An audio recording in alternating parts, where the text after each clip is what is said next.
دیکھو نا انڈیا میں جہاز تباہ ہو گیا, سارے خوش خوش جا رہے تھے, لندن جا رہے ہیں, انجوائے کریں گے لائف کو. وہ بیچارہ ایک شخص آیا, اپنی پوری فیملی کو, پریوار کو, خاندان کو لے کے جا رہے ہیں, سیلفیاں بنا رہے ہیں سب لوگ. دھڑام سے جہاز گرا, سب خوشیوں کو آگ لگ گئی. اور اس سے ہمیں کیا عبرت ملتی ہے؟ سب کچھ کس کے ہاتھ میں ہے بھائی؟ اللہ کے ہاتھ میں. اور دیکھو, آپ نے موٹیویشنل اسپیکر سے سنا ہوگا کہ جو ٹائم پہ کام کرتے ہیں ہمیشہ کامیاب وہی ہوتے ہیں. سکسیسفل ہونے کی, کامیاب لوگوں کی جو 7 بڑی علامتیں ہیں نا, بہت بڑی بڑی 7 علامتیں گوروں نے لکھی ہیں کہ ان میں ایک یہ بھی ہے کہ یہ ٹائم کے پابند اور یہ سب چیزیں. وہ جو ایک لڑکی بچی ہے نا جہاز میں تباہ ہونے سے, وہ صرف اس لیے بچی ہے کہ ٹائم کی پابند نہیں تھی. وہ سمجھ رہے ہیں؟ انڈیا کا جو جہاز اڑا اور 3-4 منٹ کے بعد ہی وہ گر کے تباہ ہو گیا, اس میں ایک بندہ تو وہ تو اللہ نے بچا لیا, پیچھے سے دم سے نکل گیا, وہ اللہ اس کو زندگی دے. لیکن ایک لڑکی بچ گئی. کیوں بچی ہے؟ ٹائم پہ نہیں پہنچی تھی. تو کہاں گئی وہ ساری کامیابی اور سکسیسفل لائف کے بنیادی اصول کہ آپ ہر کام پرفیکٹ کریں, ٹائم پہ کریں, آپ کامیاب ہوں گے؟ نہ. کچھ لوگ بغیر ٹائم کے کام کریں تو کامیاب ہو جاتے ہیں, ٹائم پہ کریں تو بیڑا غرق. تو وہ تو ٹائم پہ نہیں پہنچی, لیٹ ہونے کی عادت ہوگی لیٹ ہونے کی, ورنہ لگتا نہیں ہے کہ ایئرپورٹ بھی کوئی بندہ لیٹ ہو جائے. ایئرپورٹ کا تو پتا ہوتا ہے بھائی اتنے پہلے پہنچنا ہے, تو ٹائم پہ نہیں پہنچی اور اللہ کا فضل ہوا. اس سے ہمارے پاکستانی نوجوانوں کو کتنی موٹیویشن ملی ہے کہ صبح جلدی اٹھنا اور رات کو ٹائم پہ سونا. یہ ناکام لوگوں کی علامتیں.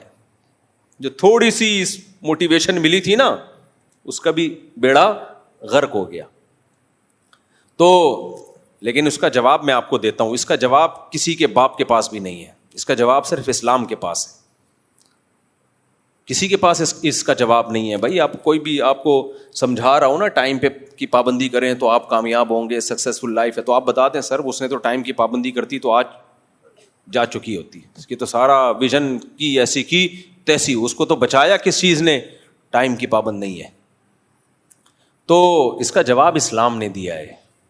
اسلام نے یہ دیا ہے کہ آپ کامیابی کے اسباب کے پابند ہیں, کامیابی کے جو اسباب ہیں ان کو اختیار کریں.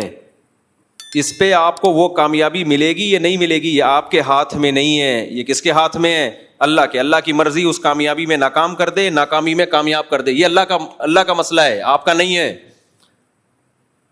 آپ کامیابی کے اسباب اختیار کریں, پھر ناکام بھی ہو گئے تو اللہ کہتا ہے یہ دنیا کی ناکامی نہیں ہے, میں کامیاب کر دوں گا. اصل آخرت ہے, دنیا نہیں ہے. دنیا میں کامیابی کے اسباب اختیار کرنے والے بہت دفعہ فیل ہو جاتے ہیں, اور ناکامی کے اسباب اختیار کرنے والے بہت دفعہ کامیاب ہو جاتے ہیں.